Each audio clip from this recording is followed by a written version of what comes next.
So now let's see how we can work around with texture filters inside of Adobe Photoshop Elements. So in order to apply the texture filters, you can go around onto the filter menu right here.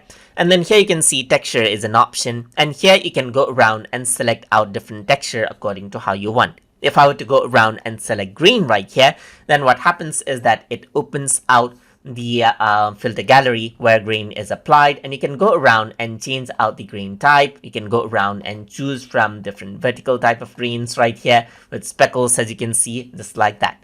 You can go and choose other texture type right here, just like this, just by clicking on it. There's like mosaic tiles, that's like texturize, as you can see. There's patchwork over here, there's stained glass, and different type of textures, as you can see. And these textures are the same texture that you see under the filter menu under the texture right here. So you can go around, select out anything right here, and it opens out over here inside of the filter gallery, just like that.